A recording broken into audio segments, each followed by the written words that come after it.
What's up, guys? For today's watch review, we're going to be talking about the Invicta Pro Diver. This specific model with the gold accents is the 8927OB, but as far as functionality goes, all Pro Divers are essentially the same. Before we get into the review, let's take a look at what I am wearing right now. I am currently rocking my Citizen Ecozilla. Absolutely fantastic tank of a watch. I've done a review on it, so check it out. But if you don't want to watch the review, just know that it is a fantastic watch. Going back to the Pro Diver, the first talking point will be 360 and dimensions, which of course I will have on the screen for you. So starting off with the 360, here's the front, the sides, and the back. You do have a see-through case back to look at the movement, which is always cool. And then the clasp has the brand stamped on it, and on the other side you have Invicta engraved on the side, which not a lot of people like that. I've heard a lot of hate on that. I personally think it's kind of cool, actually, so I don't know, I guess it's just whatever floats your boat. Next talking point is price. MSRP, you are looking at $189, but as always with Invicta watches, MSRP and street price are always significantly different. On Amazon and most online retail sites, you're looking at $83. Out the door after taxes on Amazon, I ended up paying $92. So a fantastic price. Next talking point is functions. So it's an automatic movement. I believe it's a Seiko movement. I will do a fact check real quick after this video. But you also have a 120 click unidirectional bezel. You know, there's no such thing as a perfect bezel, at least in my experience. Every bezel has a little bit of play in one direction, but for what you're paying, even if you had to pay a little bit more, this is a fantastic bezel, operates perfectly fine. You do have a magnified cyclops right there to show you the date, and then the indices do have luminescent paint on them, but we will talk about that in the next talking point. Which we'll go ahead and talk about that right now. So next talking point is illumination. I will shift to footage in a dark room right now.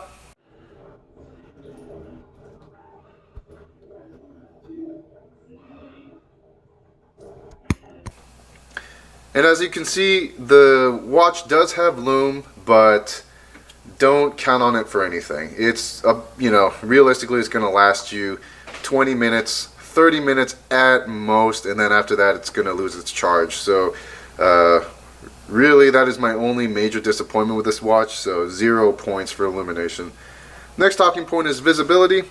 Visibility is perfectly fine. You've got clearly labeled indices. The hour and minute hands are visible enough to where you can just quickly glance at your wrist and tell the time, so no issues with visibility. Also, with the magnified cyclops, that's always a great little feature there if you need to figure out what the date is.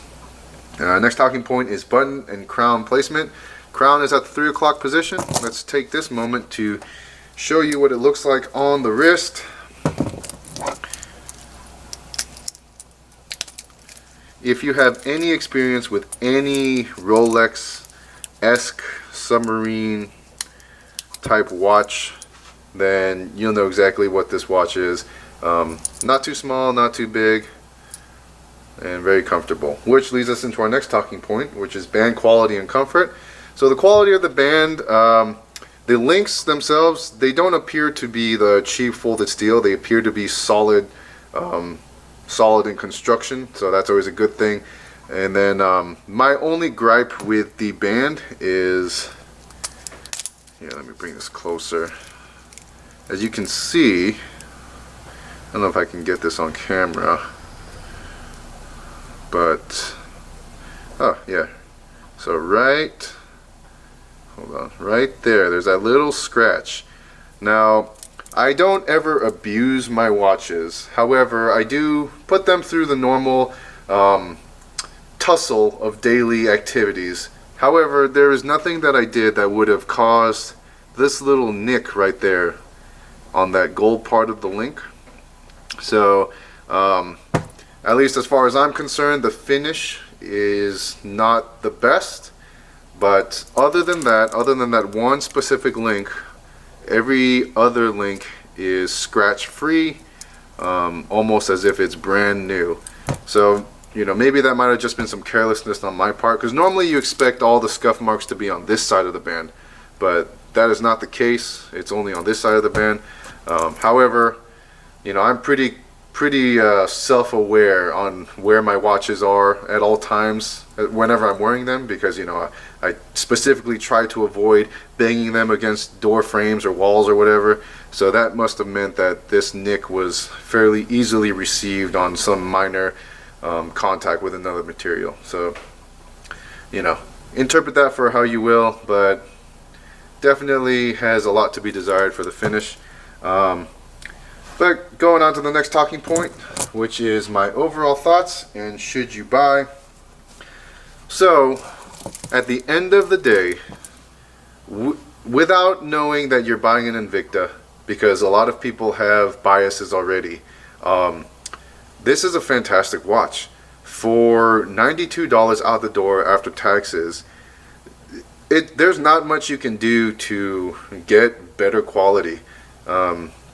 There's always some negative reviews here and there, but I take those as onesie twosie, very unique instances. For the most part, quality control, at least for the pro diver, seems to be on point, because there are plenty of people on the watch forums and the reviews that have nothing but good things to say about the pro diver. And I get it. I get the hate, right? I can see that Invicta is kind of an obnoxious company when it comes to their designs. They're very loud, they're very large, and it takes a certain kind of person to wear their styles. But that doesn't take away the fact that their watches are very affordable. They look good. I mean, yeah, they're a little bit loud and kind of ridiculous looking, but they still look good. And for that price, you really can't beat it. So I really have nothing but good things to say about the Invicta. And I don't consider myself a watch snob. I don't make near enough money to afford the expensive watches like Rolexes and Panerais and whatever luxury brands are out there. So I'm pretty much limited to Seikos, Citizens, G-Shocks, and if you watch my channel, you know exactly what I'm limited to. So the fact that I can enjoy essentially a Rolex Submariner, and I get it, it's not a Rolex Submariner, and it never will come close to it, but it looks like one, right? From a distance, you could fool somebody that this is a Rolex Submariner. And so the fact that just an average Joe like me, that doesn't make a cajillion dollars a year, can enjoy that, I think is a beautiful thing.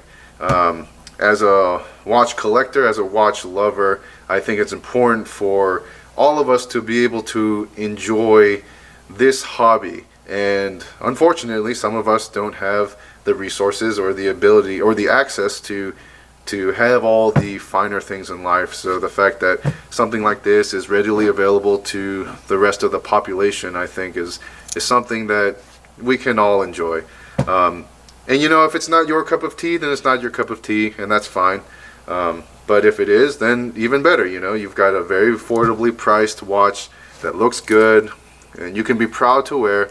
It's a solid automatic movement. Some people say that it loses time. I have not adjusted the time at all since the day I received it, and I did that on purpose because I wanted to see how the time would look, or how accurate it would be after about a month of wear. And I don't torture my watches, but I do have an active lifestyle. So I work out, I go to the gym every Sunday, I play soccer. Soccer requires a lot of swinging of the arms, and even with that, the time has really pretty much been in sync with my cell phone ever since I got it.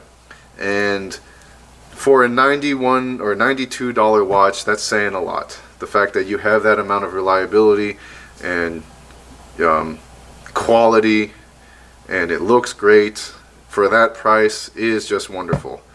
Even the presentation, right? I know presentation is not that big of a deal because you're not buying it for the box, but you've got this faux leather box that I don't know, maybe it's just me, but I appreciate the presentation. It really makes me feel like I'm wanted as a customer.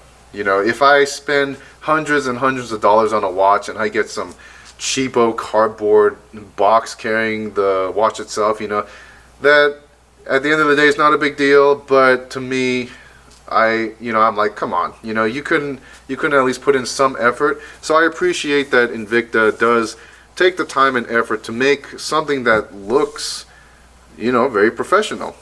I appreciate that.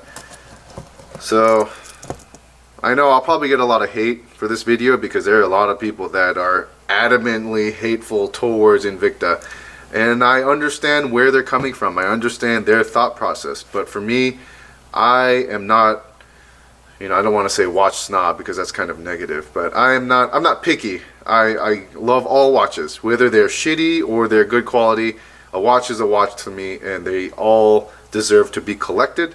And the fact that this one is available to everyone, or for most people, right? And even if you are, you know, you don't have enough money to afford a $92 watch, it's not that outside of the realm of possibility for you to kind of just save for a little bit, and then, you know, it's not so far out of reach that you'll never be able to get that. You know, whereas for a Rolex, for some people, that's just an impossibility. You know, it'll take years and years and years of saving, whereas this one, fairly quickly to save up, and you'll be able to get this in your hands.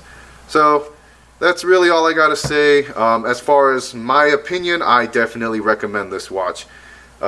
Especially if you're trying to buy a gift to maybe a high school student or you know, a college student who needs a good looking timepiece, but you don't want to spend $1 billion on it because, you know, they're young and they're dumb and they don't think about stuff. This is a great option for you, even for yourself. If you don't, you know, you want to have a nice looking timepiece without spending all the money and, you know, without worrying about it all the time, this is a great option. Highly recommended. I personally love this watch. I will wear it with pride every single time that I wear it. And yeah, even with that engraving on the side, I actually really like that. But I'm also weird like that too. But that's all I'm going to say. I hope that this video was helpful to you. I hope that it helps you with your next watch purchase. Thank you for watching, and tune in for my next episode. Alright, bye.